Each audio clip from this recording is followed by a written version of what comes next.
we have some great questions coming in. Yes.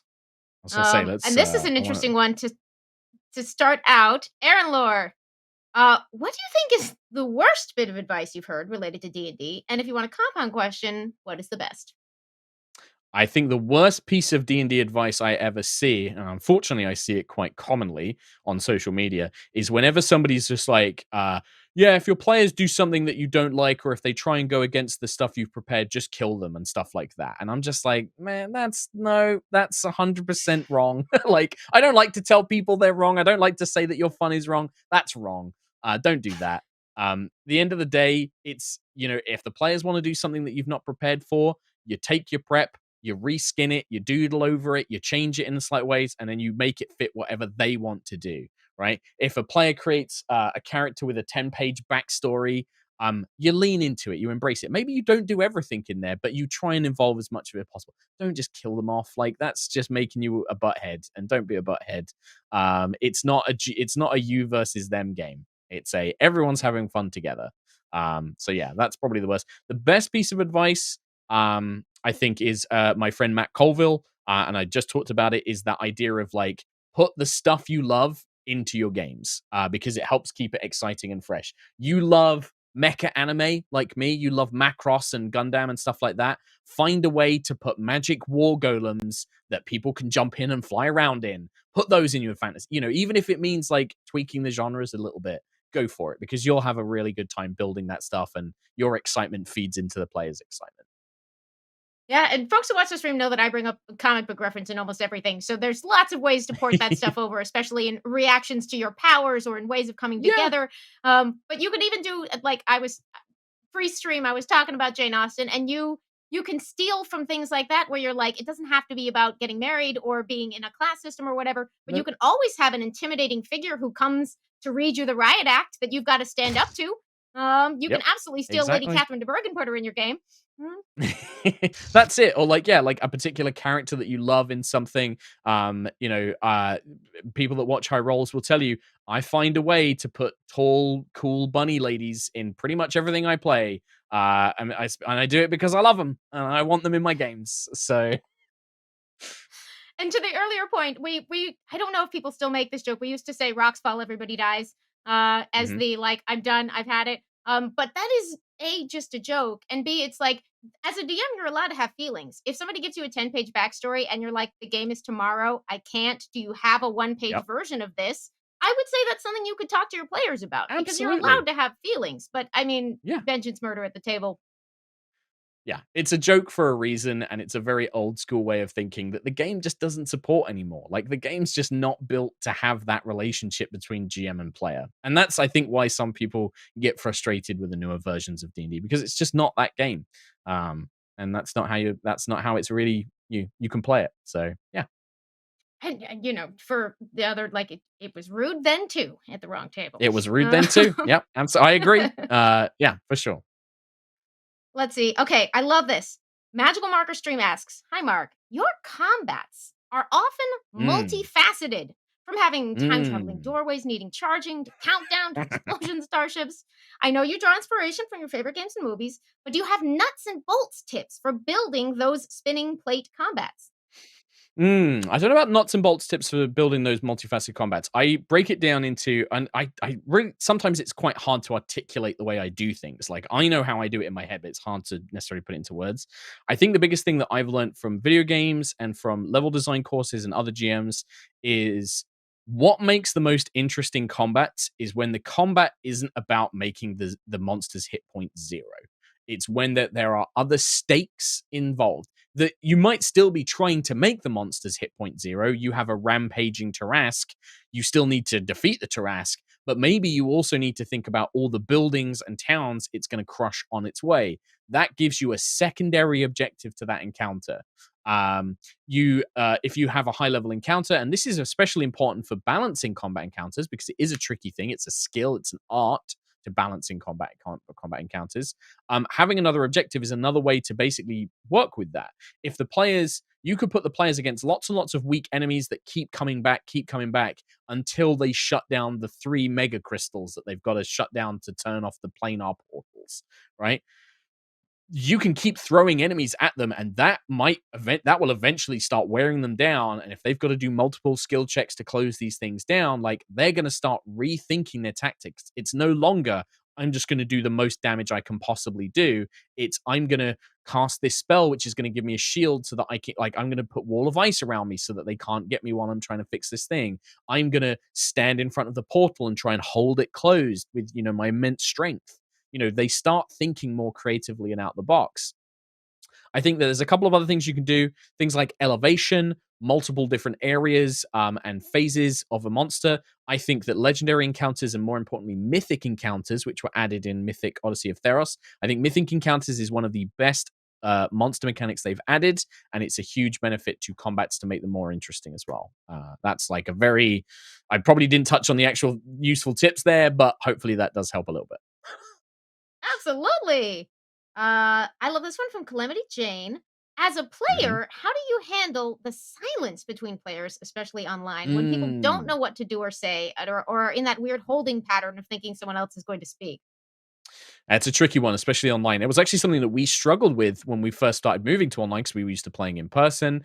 I have a particular player. I'm quite lucky. I have a particular player in my group, Tom Hazel. He hates silence. And so if it's silent for too long, he will fill it. Even if it just means talking to me and doing something dumb, he will be like, it's too quiet. I'm going to pull the lever. And I'll be like, okay, all right, you pull the lever and this thing happens. Analysis paralysis is like when the players don't really know what to do. That's quite common as well. My biggest thing is I will just outright direct a question to them. And sometimes it's okay to break the meta and be like, just to check, do you guys want some help on deciding what to do? Or do you want me to give you, like, do you want me to distill the options down? Do you want me to, you can have that conversation. Some people might see that as breaking the game or it's not immersive. If your players are struggling, they're not having fun or they're uncertain, that's when it's okay to break those kind of traditions and to kind of say like, well, hey, well, let's talk about this. Like, what's the problem? What's causing the confusion? What are you guys worried about?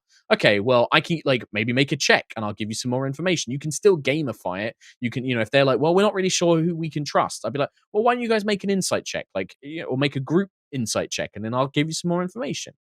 In terms of the moments of silence, I think that is unfortunately just a skill with things like Zoom and meetings that people will get better at with time, where people are like trying to judge who's going to speak. The other thing you can do is be more direct as a DM and just be like, okay, Amy, what do you think about this situation? Or what do you say to the king? Okay, Amy's done. Will, what do you think? What are you going to say to the, like, you can, as the DM, kind of take charge of those situations to then be like, I'm going to ask you a question. Amy did this in Unwelcome Spirits, where every session you would ask us a question to make us think about a character. Or if, like, we were talking to an NPC, you speak to one NPC, they're doing a lot of talking, and then you see that a couple of other players are being quiet. You immediately are like, well, Walter, what do you think? I'm going to ask you a question now.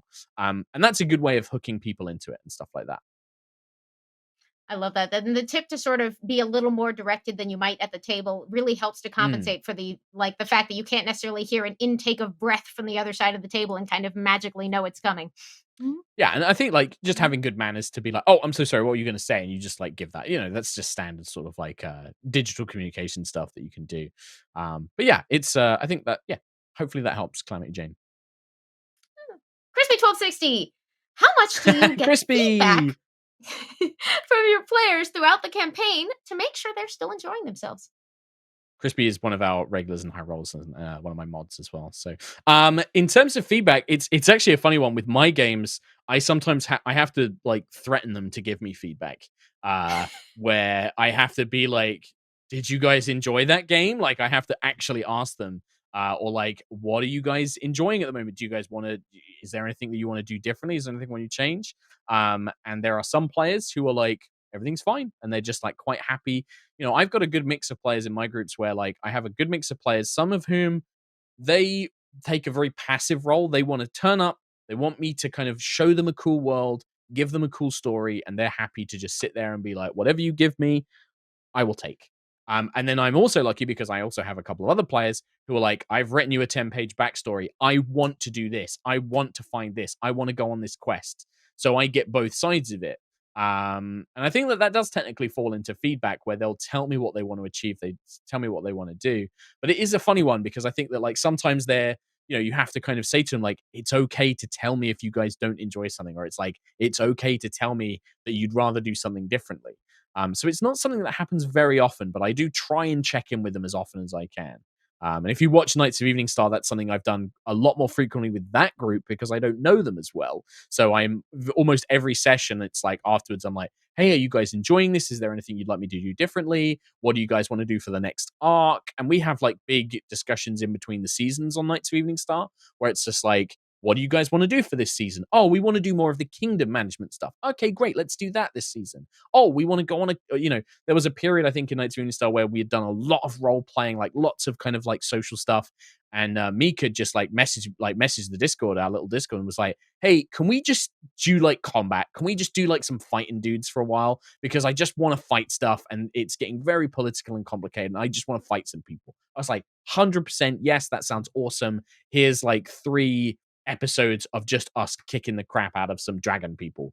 And like that was like the sessions, right? And that was great for me because like that was a relief for me as well because I was thinking, oh man, we're doing a lot of RP stuff, but like I don't know if like the guys want to just take a U-turn and move away from that. They might be annoyed. So having a player and all the other players were like, yeah, that sounds awesome. Let's do some combat for a bit. So like that stuff is really useful. So if you're a player, do tell your DM what you're enjoying and what you're looking for because it is a massive help. It's a huge, huge help. Um, yeah. That's fantastic advice. Okay, let's see. So many great questions are coming in. Okay, I'm gonna try to go as quickly as I can to run through That's these, fine. even though I'm gonna ask super tough questions like this from Anglispark. Hi, Mark.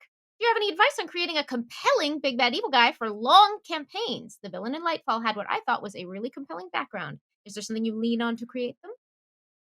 Yes, I love making villains who are not I love villains who are just unapologetically evil. They serve a great purpose. Archdevils and demons are great for this. Undead can be great for this as well. Just giving the players a villain who is just somebody they can hate and they don't feel bad about fighting them. On the other side, if you do that, I think it's very good to contrast that with a villain who is definitely evil, who is definitely trying to do things that the players want to stop, but has reasons and a background that makes it so it's not as easy as that, where it's like, can see why they're doing this. We still want to stop them, but it creates this more compelling thing. And I think that the trick to that is treating those villains as people, not as villains to be fought. You have to think of them and be like, well, why does the frost giant princess want to control and destroy this city, this nation? Why does she want to do that? Well, it's because she was always told that she was a ruler, that she was always going to be this majestic, wonderful leader, and then all of her family and people get wiped out and she's left in horrific pain, and now she sees it as her duty that she has to control these people, that she's meant to lead them, it's her destiny to do so. But actually she's quite pained and she's troubled and she's been driven, to this loneliness that's like made her basically lose grip of those moralities that stop her from taking these that make her take these extreme measures, that etc etc, right? And I think that that's the trick, is to treat them as people and think about where they've come from, why are they doing what they're doing, and what lines are they willing to break and what lines are they not willing to break, like where are their limits and where are their morals and stuff like that. That's like a good one, I think. Fantastic advice. Let's see. Probably a very quick one. Feel free to answer or be mysterious. Doug C plays D&D would like to know, hey Mark, any chance we might get another delve into Barovia from you and the crew? Probably not. I think we exhausted Barovia with our little Curse of Strahd playthrough. It was very fun. It was very fun to take when we did Curse of Strahd, one of the players had actually run it for me, so he knew it very, very well. And so I purposely was making big sweeping changes to it.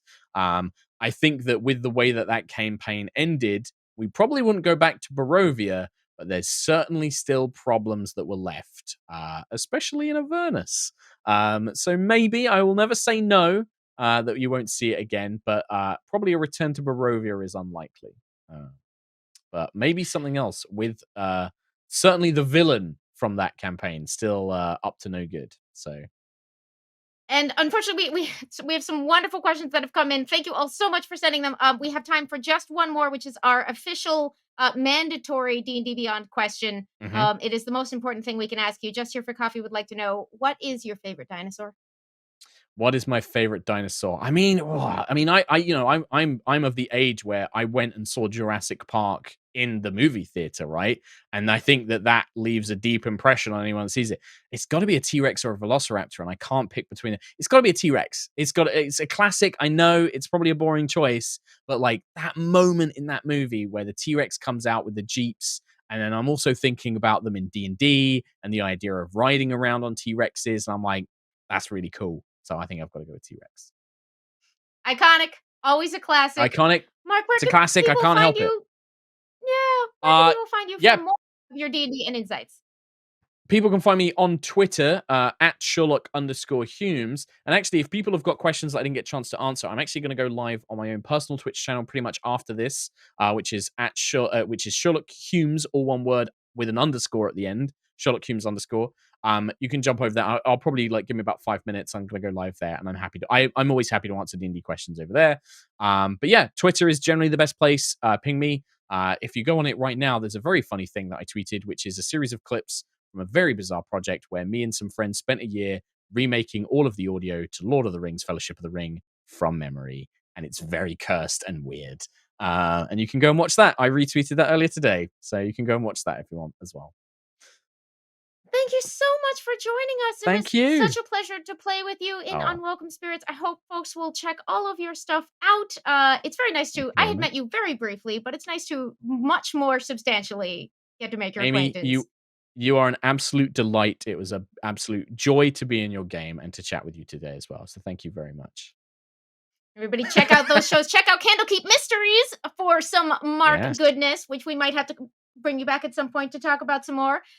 Yes. And Oh, absolutely. Always happy to talk about that. we will see you next time on D&D Beyond.